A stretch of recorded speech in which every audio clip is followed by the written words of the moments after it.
Hi. So this is going to be a little bit of a different kind of a video, but it was just 420 and I wanted to talk about this plant that has really had a big influence on my life at various points. I'm sober now and I was sober yesterday and I'm on a journey to be so. Um, but there are many elements spiritually and physically, mentally, emotionally that come into play when talking about this frequency. So I guess I'll begin with my own personal journey. Um, I first smoked this herb when I was 14, and it came at a time in my life when I was experiencing a lot of depression and suicidal thoughts, and I remember it allowing me to laugh and have some kind of a social connection with the friend that I used it with. And it's something that I used on and off throughout my teenage years to. I wasn't really seeking it out, it would just kind of be there at certain moments, and I felt each time I was able to have some sort of um, a release of some sort, though I was still definitely suffering with a lot of mental, emotional illness issues that I hadn't really sorted out yet.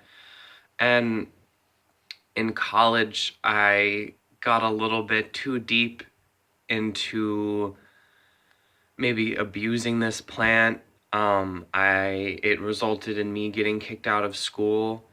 Um, I was a dealer for a bit of time and it caused me to lose a lot of friends and a lot of clarity, and kind of have a psychotic break at a certain point. And I was clean for years after that, and it kind of came back into my life in my early 20s, and I didn't necessarily see too much of a problem with it.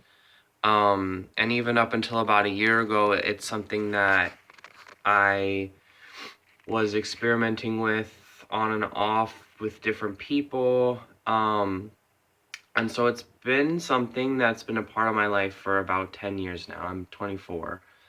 And recently I had a family member go into the hospital who's really sick. And it's been a very difficult process for me. And I responded to that by grieving and using marijuana to escape my life for weeks on end. And I ended up in an incredibly dark and suicidal place.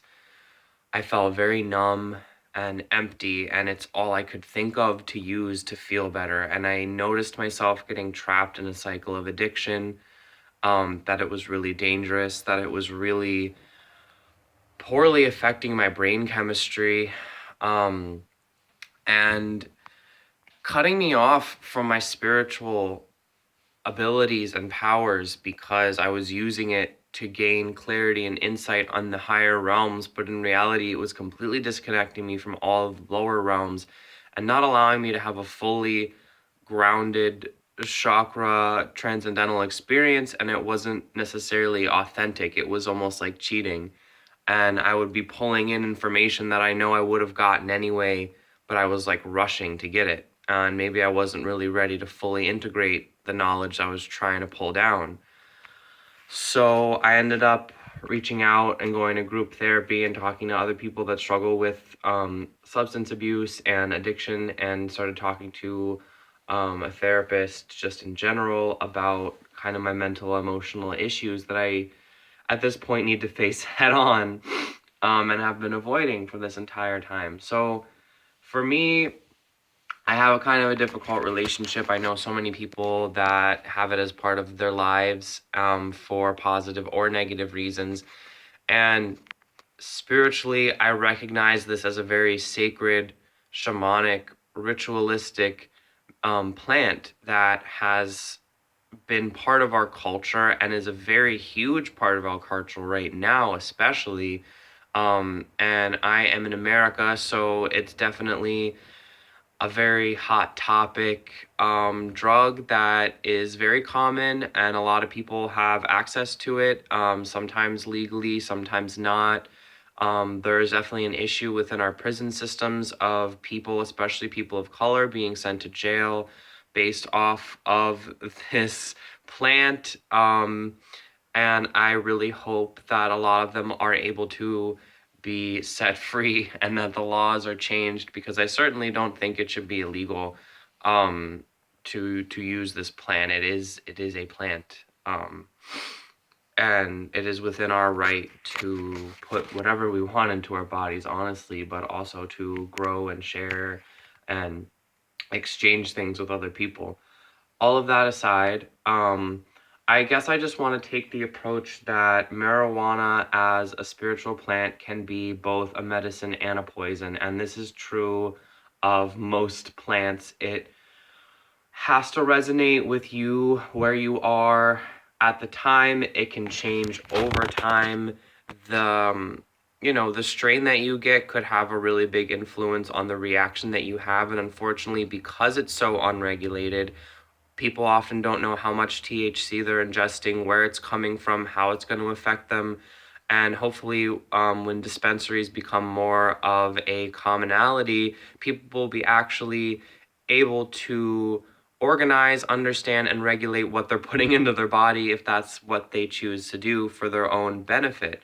Um, it has been proven to really help patients that are suffering with really extreme and traumatic diseases in terms of pain management and just getting some kind of relief, and being able to alleviate feelings of nausea and to be able to eat, especially with cancer patients, and people that have arthritic problems that have a lot of pain. It can be a much more natural way to address that rather than just taking a bunch of oxycodone, for example, or whatever the doctor wants to prescribe you for pain management. So I think there are so many people on YouTube and spiritual teachers and spiritual advisors that have one opinion or the other. I'm not really here to tell you what to do at all. I think you really need to find your answer for yourself and go into your heart space and ask yourself, is this something that is positively benefiting me at this point in time? And if you really really ask yourself that, like, just this one question, and take a few minutes out of your day to really feel how your body responds to your answer. It should probably come immediately, if not after breathing for a little bit, a yes or a no. And for me right now, it's a no. And it's difficult to let something like this go. And it's definitely a journey for me. I have family history of addiction and drug abuse and narcotic issues. And so I'm worried at this point that my brain chemistry is wired into falling back into the same traps and mechanisms. So I'm doing my very best to push forward and find a replacement for what it used to bring me in my life in terms of feeling creative and feeling spiritual and feeling relaxed. I know that there are plenty of things I can do to achieve that are probably going to help me grow more. I just feel like it is not allowing me to grow. I feel like my frequency, my natural frequency, is at a higher vibration than this plant at this point in time, whereas before I believe it was lower. So I don't think that I'm getting high anymore. I think that I'm getting stuck, and I think I'm getting a bit distorted, and I have more potential within myself to achieve what it is that I'm looking for. Um, the smoke element is very important to me. I think that a lot of the reason that I gravitate so much towards this plant is for shamanic reasons and past life reasons. I know that in this lifetime I am white. I don't want to appropriate any sort of cultures. I don't want to be that guy that's like, I'm 1/32 whatever, but I know my grandpa has a little bit of history with this land, and being in America, I know that I can feel and resonate with the Native American culture, that this was their land before it is the land that it is now, and the souls and the spirits that really embedded themselves within the earth here, I can feel that, and I do believe that I've had a past life within certain cultures and traditions. My point being that the smoke element of that is very medicinal, to have the smoke be in your lungs, and that biofeedback loop is something that is also ingrained within me. So I think that the direction I'm going to move in is smoking herbs that are not cannabis, like lavender or mugwort or blue lotus. There are many herbs and plants that you can smoke and get a biochemical reaction and have different kind of sensations that are maybe less extreme or don't have a psychotic breaks sometimes, or you don't get too addicted or lost within that plant. So at this point, I'm going to just try experimenting with that, because I've tried vaping and that didn't really do it for me, because there wasn't any kind of a biochemical thing. I was using it without nicotine. But that's just my journey and my story, and at this point I'm moving forward from it. But I don't want to discount the fact that it is helping a lot of people with a lot of different illnesses. It really depends on the person, the situation, and the plant, like I said, all combining to create an experience. And you're the only one that's really going to know if that's a good thing or a bad thing for you.